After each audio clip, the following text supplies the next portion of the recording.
Okay, so we will find the multiplicative identity for rational number. Product of any rational number and 1 is a rational number itself. Therefore, 1 is the multiplicative identity for rational numbers. So, for example, if you multiply a by b into 1, then it will result in a by b. Therefore, 1 is our multiplicative identity.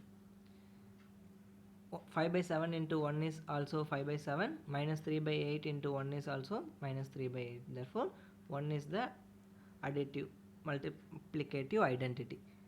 Is 1 the multiplicative identity for integers? We know this, right? Yes, it is the multiplicative identity for integers also. Multiplication by 0. Multiplication, we know this. Every rational number multiplied by 0 is also 0. Any number for that matter, is if it is multiplied by 0, then it will result in 0. Okay, minus 5 into 0 is 0, minus 7 by 11 into 0 is equal to 0. This is the illustration for multiplication by 0.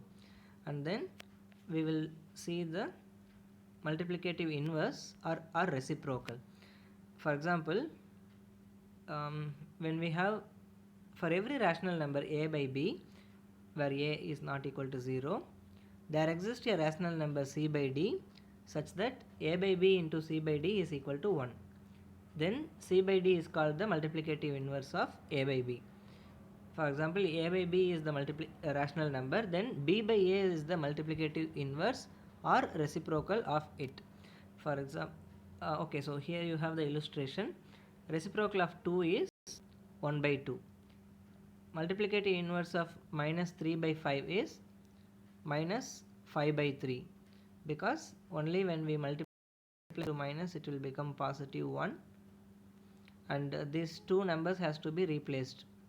The denominator has to go to the numerator and the numerator has to come down to the denominator. We have to reciprocate it to get it cancelled, so that we will get the multiplication result in 1. 0 has no reciprocal. You have to understand this, because 0 multiplied by any number will not result in 1. So hence 0 has no reciprocal. 1 and minus 1 are the only rational numbers which are their own reciprocals. For 1 the reciprocal is 1, for minus 1 again the reciprocal is minus 1, because only then the result will be 1.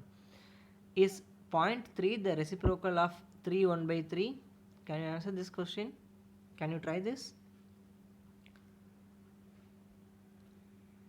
No, right? Think about it. Find an answer whether it is true or false.